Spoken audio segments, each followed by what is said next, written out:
Tonight on Global TV News Prime, Nigeria Immigration Service alerts passport applicants to expect temporary disruption on passport digital platform. In business, federal government approves public-private partnership projects valued at over 6.43 trillion naira. On the foreign scene, World Health Organization says vaccines do not cause autism. And in sports tonight, Arteta backs Gabriel Jesus as Arsenal's first choice striker. Hello and a very warm welcome to all our viewers in Nigeria and around the world to the news tonight. I'm Uyag Mofumi, reminding us that Global Television is on DSTV channel 365 and Star Times channel 276.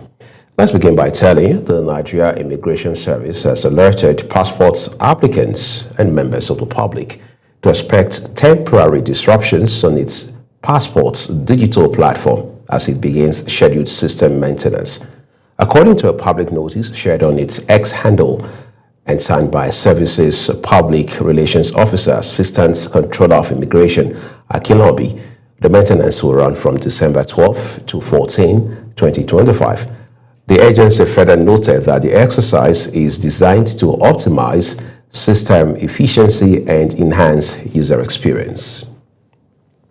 The federal government says it is intensifying bold reforms to ensure that no Nigerian is denied healthcare due to cost, distance, or lack of services.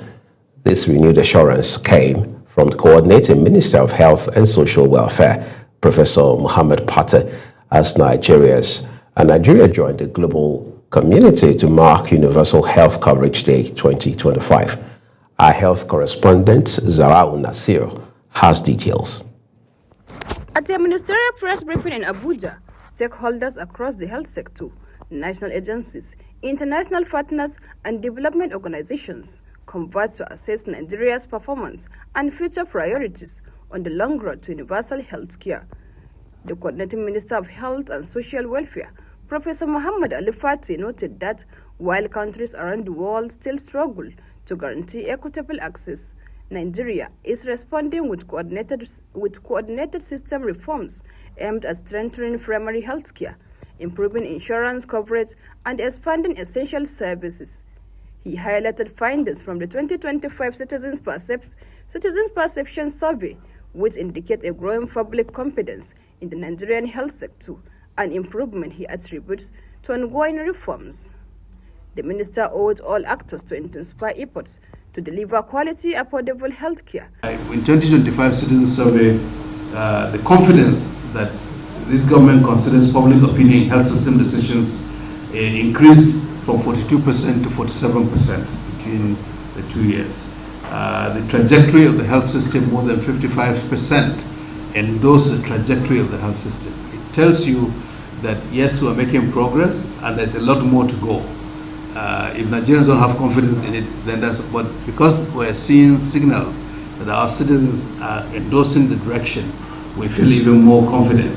And the confidence in the government's capacity to effectively manage health emergencies also improved. The World Health Organization's representative, Dr. Faibal Orsu, emphasized the urgent need for stronger financial protection mechanisms to shield vulnerable groups, especially low-income households and people with chronic diseases, from catastrophic out-of-pocket payments. We are calling the governments, local authorities, state authorities, communities, private sector to invest in health, to really allocate more resources, prepaid resources for health services as a measure to address the out-of-pocket spending. The evidence is saying that more resources are allocated through domestic channels to health. This year's Universal Health Coverage Day is themed on affordable health costs.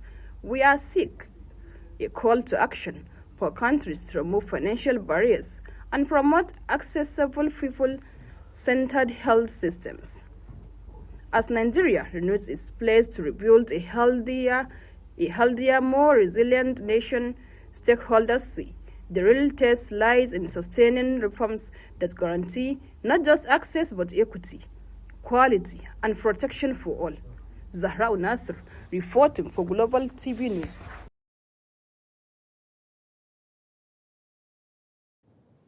Many thanks, Cesarao. In an effort to bridge the digital divide between urban and rural communities in Nigeria, the Center for Information Technology and Development has successfully trained 16 youth under the Nigerian School of Community Networks. Global TV correspondent Idris Jibrin has details.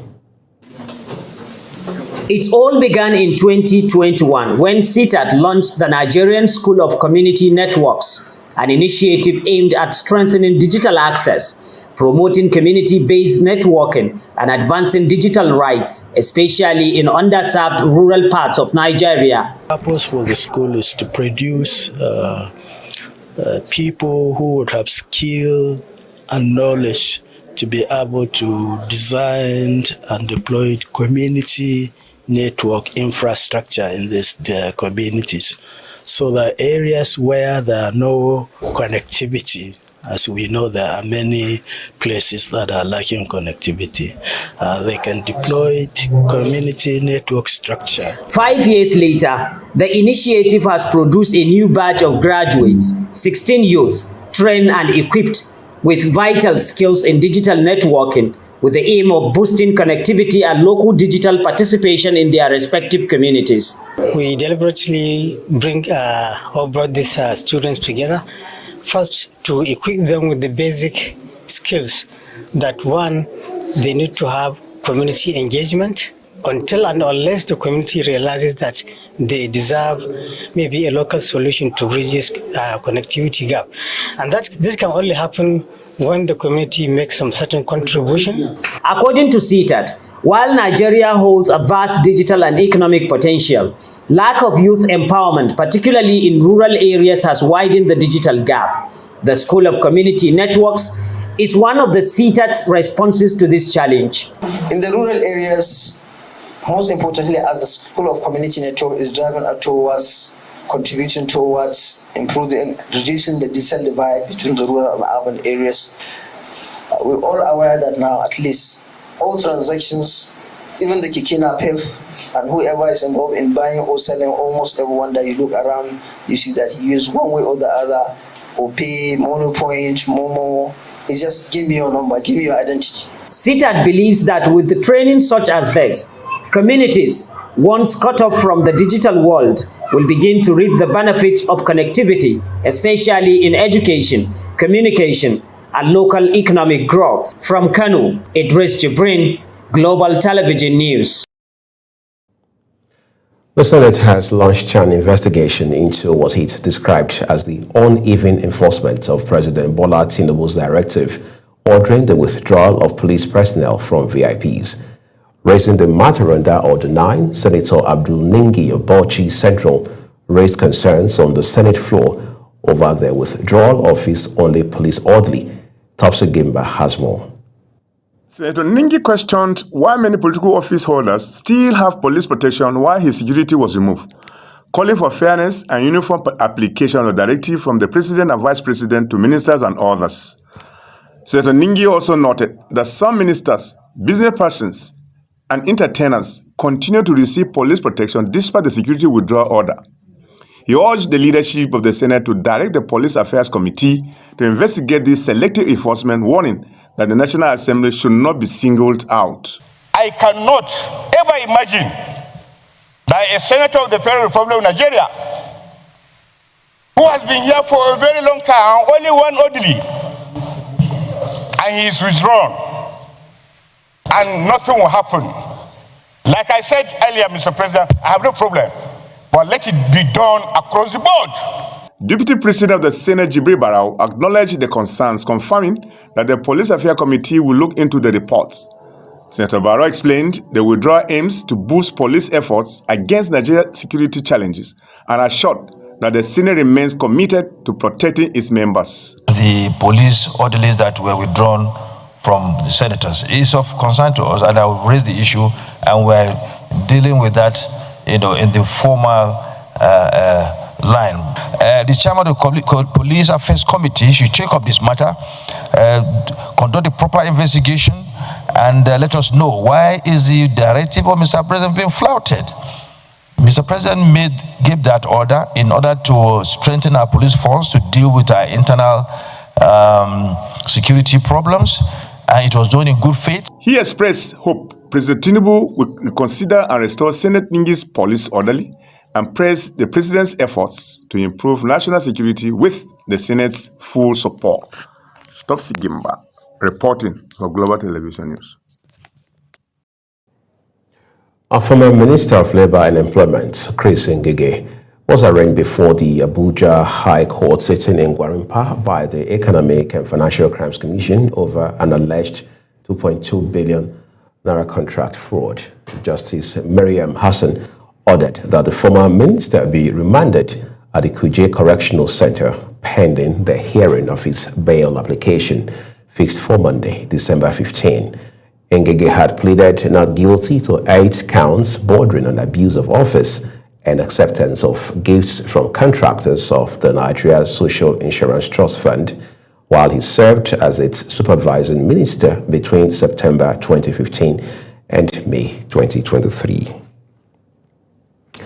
Tonight we turn to other stories for you. The leadership crisis within the People's Democratic Party, PDP, has entered a new phase as the factional National Working Committee, chaired by Taminu Turaki, convened a high-profile meeting in Abuja with national ex-officio members, National Assembly members, and other party stakeholders. The engagements are aimed at stabilizing the opposition party's structures ahead of the 2027 general election.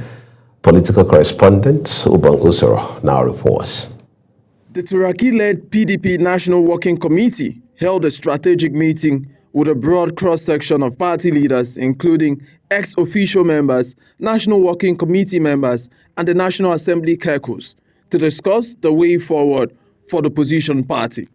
The gathering comes amid deepening internal disagreement over party leadership following last month's controversial national convention in Ibadan, which produced Turaki and other NWC members for a 4-year tenure. Turaki described the consultations as crucial to strengthening party's cohesion and preparing for electoral competition in 2027. We are going to take this party back to the people. So if we are going to take this party back to the owners, who are Nigerian people. Speaking to key stakeholders, Turaki reiterated that the series of engagements, which include discussion with state chairman and party ex-official members, affirmed the legitimacy and acceptance of his leadership. At any point in time, you will be in a position in your own right to represent this party and to tell anybody who may need to know what the party is doing, what actually we are doing. The Turaki-led NWC has continued to reinforce its position. In a recent development, the party issued formal certificates of expulsion to several key figures, including Nyesom Wike, Ayodele Fayose, and Samuel Anyanwu, over alleged anti-party activities, signaling a hardline stance from the incumbent leadership. Ubang Usoro for Global Television News. Well, thank you so very much, Ubang. Niger State Governor Mohammed Bago has called for a single term for elective and political appointees, saying it would eliminate laziness among politicians. Bago made the call during the inauguration of newly nominated commissioners and elected chairman and vice chairman of local government areas. He pointed out that he would have sacked some of the appointees, but he had to defer the action to his second term in office, stressing that it would have been made more decisive. The House of Representatives is raising the alarm over soaring domestic airfares, warning that millions of Nigerians may struggle to travel home this Christmas. Lawmakers say the sudden spike is exploitative and threatens the nation's long-standing culture of festive reunions. National Assembly correspondent Anieche Patrick now reports. Thursday's plenary session in the House of Representatives turned emotional as lawmakers condemned what they describe as an outrageous surge in domestic airfares. They say traveling by air has become prohibitively expensive. shutting out families hoping to reunite for Christmas. Obinna Agocha, who moved the motion of urgent national importance, urged the federal government to work with airlines operators to temporarily reduce fares during the festive season. To establish a transparent assessment mechanism to create a system to determine the true minimum necessary operational cost for airlines throughout the Christmas season. Members blamed the rising demand for flights on the poor state of highways and worsening insecurity, which makes road travel unsafe for many Nigerians. Talking about palliative will be pampering the problem rather than solving the problem. We need to provide more means for air transport for Nigerians. While some lawmakers accuse airlines of exploiting travelers, others highlighted deeper industry issues from heavy government levies to the high cost of aircraft parts and the impacts of Harmattan weather on operations. This has been an issue even at the level of Nigerians, but there is a particular issue the operators are talking about that I want to include in the prayers.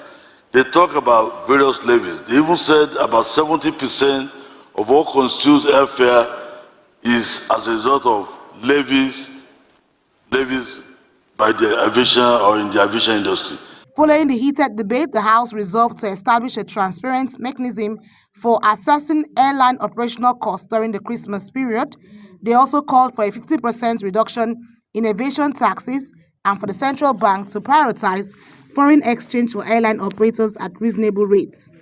The House Committee on Aviation has been directed to interface with the industry and report back within 7 days. From the National Assembly, Anieti Patrick reporting for Global TV News. Every week, in every corner of the world, millions of Muslims gather for one reason, Jumu'ah, the Friday prayer. More than a ritual, it is a moment of unity, reflection, and spiritual renewal. However, what makes Friday so important in Islam? Our correspondent, Sadia Yakubu, tells us more. Friday is not just the end of a work week. In Islam, it is the most blessed day. The Prophet Muhammad, peace be upon him, said, "The best day on which the sun has risen is Friday." On this day, Muslims are reminded to pause their worldly pursuits and reconnect with their Creator. Jumu'ah replaces the regular Dhuhr prayer and comes with unique blessings that no other prayer carries. It is an obligation for every adult Muslim man and also a weekly reminder to faith, brotherhood, and moral responsibilities. But beyond obligation, there are deeper meanings. In Islam, all the prayers are equal because in every day we have 5 daily prayers. So Jumu'ah stand on the position of prayer number 1 on the day. In Jumu'ah, all Muslims stand side by side, rich and poor, old and young, leaders and laborers, no rank, no barriers, just believers worshiping their Lord together. It strengthens community ties and reminds us that in the eyes of God, we are all equal. That is Zuhr prayer. So it is very, very important. You cannot differentiate. But the attendance of the special Jumu'ah at mosque is very, very significant. The Friday sermon is a powerful moment. It educates, it warns, it uplifts. It guides people through both spiritual and social issues, from morality to justice, from charity to family life. The khutbah is not just a speech. It is a weekly lesson for the soul. Khutbah is one of the requirements of the Jumu'ah prayer. So it is very, very important. In fact, it is the khutbah that will address the entire congregation to tell them what to do. Qualities the modern world desperately needs. Beyond spiritual rewards, Jumu'ah strengthens society, it boosts charity, encourages kindness, builds relationship, and resolves community disputes. For many, it is one time each week they meet their neighbors, elders, and friends. The Friday prayer is more than a ritual. It is a weekly gift, a source of peace, a reminder of purpose, and a doorway to divine mercy. So, when Friday arrives, let your footsteps lead you to the mosque. Let your hearts open to the khutbah, and let your soul find rest in the remembrance of Allah. Sadia Yakubu, reporting for Global Television News. Truly matters. It teaches discipline, humility, and gratitude. This is Global Television, and tonight you're watching the live broadcast of News Prime. When the news returns shortly, we have stories for you. Please don't go away.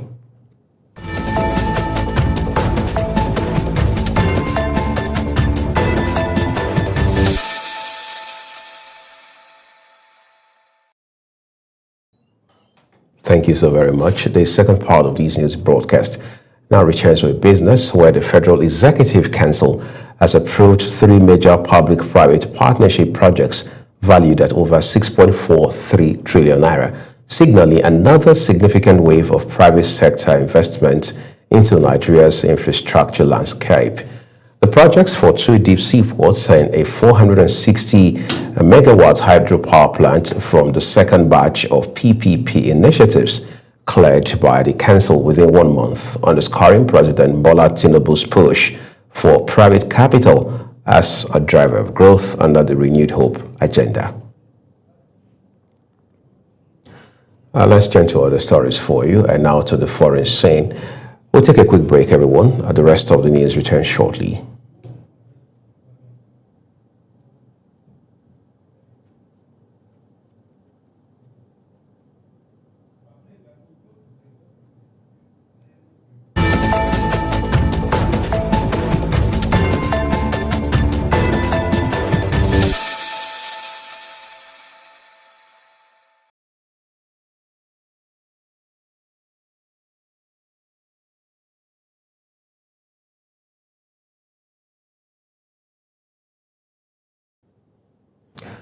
Let's take it to the foreign scene now, where a new analysis by the World Health Organization, WHO, has reaffirmed that there is no link between vaccines and autism, contrary to theories being propagated in the United States. WHO's Director General, Tedros Ghebreyesus, says this is the 4th such review of the evidence following similar reviews in 2002, 2004, and 2012. The U.S. Centers for Disease Control and Prevention last month revised its website with language that undermines its previous scientifically grounded position that immunizations do not cause the developmental disorder autism. Years of research demonstrate that there is no causal link between vaccinations and autism or other neurodevelopmental disorders. Yet, Robert F. Kennedy Jr., America's health chief, has long voiced anti-vaccine rhetoric and inaccurate claims connecting the two. However, WHO's Ghebreyesus told a press conference in Geneva that autism is not a side effect of vaccines. Vaccines are among the most powerful, transformative inventions in the history of humankind. Vaccines save lives from about 30 different diseases, including measles, cervical cancer, malaria, and more. Like all medical products, vaccines can cause side effects, which WHO monitors, but autism is not a side effect of vaccines. A purported connection between the measles, mumps, and rubella vaccine and autism stems from a flawed study published in 1998, which was retracted for including falsified data. In 1998, a study was published in The Lancet that purported to show a link between vaccines and autism spectrum disorders. The study was later shown to be fraudulent and retracted, but the damage had been done, and the idea has never gone away. Tedros stated that over the past 25 years, under-5 mortality has plunged by more than half, from 11 million deaths a year to 4.8 million, with vaccination being a major reason behind the drop.